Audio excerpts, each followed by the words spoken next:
Morning aspirants, welcome back to our YouTube channel smart preparation to success. So ఈరోజు ఈ video ఏంటి అంటే TGPSC OTR edit updation extended till 10th. Okay, next month 10th వరకు extend అయింది. So చాలామంది problem ఎక్కడ face చేస్తున్నారు అంటే రెసిడెన్సీ సర్టిఫికేట్ దగ్గర.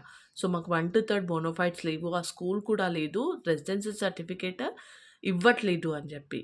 సో లేదండి, రెసిడెన్సీ సర్టిఫికేట్ ఇస్తున్నారు. ఎందుకంటే నేను కూడా ఆ ప్రాబ్లమ్ ఫేస్ చేశాను అండ్ నేను నిన్నే తెచ్చుకున్నాను రెసిడెన్సీ సర్టిఫికేట్. ఓకే, బట్ ఇక్కడ ఏంటి, ఎప్పుడు ఇస్తున్నారు రెసిడెన్సీ సర్టిఫికేట్ అంటే విత్ ప్రాపర్ డాక్యుమెంట్స్. మన దగ్గర ప్రాపర్ డాక్యుమెంట్స్ ఉండాలి, రీజన్ ఉండాలి, అప్పుడే ఇస్తారనమాట. ఓకే, స్కూల్ ఉండి కూడా బోనోఫైడ్స్ తెచ్చుకోకుండా రెసిడెన్సీ సర్టిఫికేట్ అనేది ఇవ్వరు. స్కూల్ ఉంటే మీరు స్కూల్‌కెళ్ళి బోనోఫైడ్స్ తెచ్చుకోండి. ఓకే, స్కూల్ లేదు, అది రికగ్నైజ్డ్ లేదు, ఆ స్కూల్ ఇప్పుడు ఎక్కడుందో తెలియదు అన్నప్పుడు మాత్రమే రెసిడెన్సీ సర్టిఫికేట్ అనేది ఇస్తారనమాట. ఓకే, సో మరి తెచ్చుకోవడానికి మనకి ఏ డాక్యుమెంట్స్ మనము పెట్టాలి, పెడితే ఇస్తారు. ఓకే, అదన్నీ కూడా ఈ వీడియోలో డీటెయిల్గా నేను ఎక్స్ప్లెయిన్ చేస్తాను. ఓకే, సో ఎండ్ వరకు చూడండి, మీకు డెఫినెట్గా యూజ్ అవుతుంది. ఓకే, అండ్ ఇంకొక థింగ్ అండి, మన TGPSC group 1 and daily preparation అనేది ఆల్రెడీ స్టార్ట్ చేయడం జరిగింది. సక్సెస్ఫుల్గా 50 days ఫినిష్ చేసుకున్నాము. అంటే విత్ డైలీ 2 మెయిన్స్ క్వశ్చన్స్ని ప్రాక్టీస్ చేస్తాం మనము. నేను ఏవైతే ఆన్సర్స్ రాస్తానో అవి నేను అప్లోడ్ చేస్తున్నాను. So and Telangana movement classes daily మీకు ఎంసీక్యూస్ కూడా ఉంటాయన్నమాట. So along with the current affairs. So ఇంకా ఎవరైనా చూడని వాళ్ళు ఉంటే చూడండి. సో సబ్స్క్రైబ్ చేసుకోండి. Okay, let's get into the video. So మనకిప్పుడు రెసిడెన్సీ సర్టిఫికేట్ ఎలా తీసుకోవాలి. ఓకే, ఫస్ట్ మనము వెబ్సైట్‌లో వెళ్ళిన తర్వాత మనకి ఇక్కడ సర్టిఫికేట్ ఫార్మాట్స్ ఫర్ డౌన్లోడ్ అని ఉంటుంది. సో ఇక్కడికెళ్ళి సర్టిఫికేట్ ఆఫ్ రెసిడెన్స్. ఓకే, ఇది ఇదనమాట మనకి. ఇదే మనకి పెట్టాలి, మనం అప్లోడ్ చేయాల్సింది ఇదే అనమాట. ఓకే, సో ఇక్కడ మనం ఏం ఫిల్ చేయాలి. ఓకే, ఇప్పుడు సపోజ్ ఈరోజు వెళ్తున్నారు మీరు ఎంఆర్ఓ ఆఫీస్‌కి. ఇక్కడ మీరు ఈరోజు డేట్ వేయండి. డేట్ వేసి me as per your SSC memo me name ఎలా ఉంటే అలా మెన్షన్ చేయండి.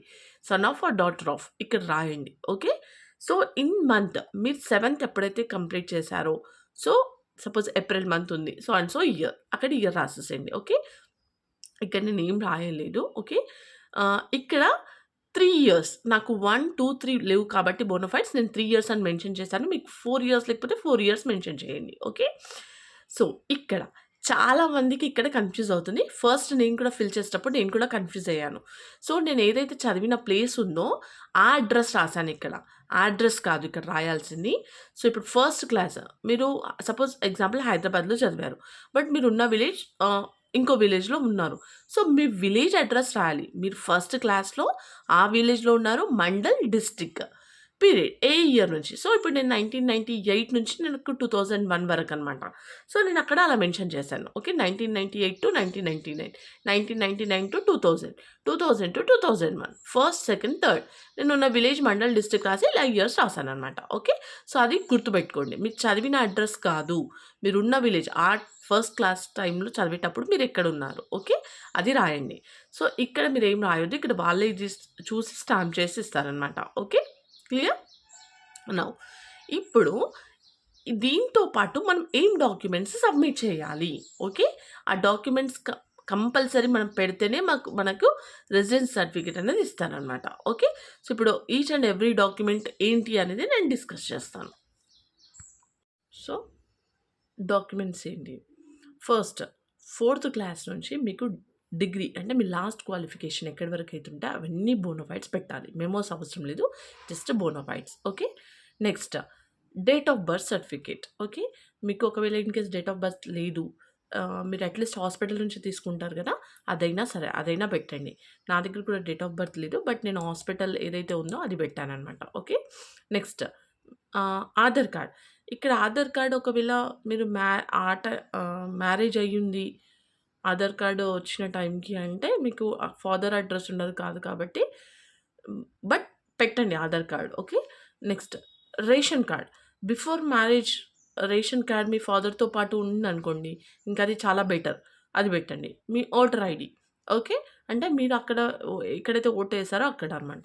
ఓకే, నెక్స్ట్ మీరు ఒకవేళ ఇన్ కేస్ మీ 1-3 బోనఫైడ్స్ లేవు. బట్ మీ ప్రోగ్రెస్ కార్డ్స్ అంటే రీసెంట్‌గా పాస్ అవుట్స్ ఎవరైనా ఉంటారు కదా! 2001 అలా.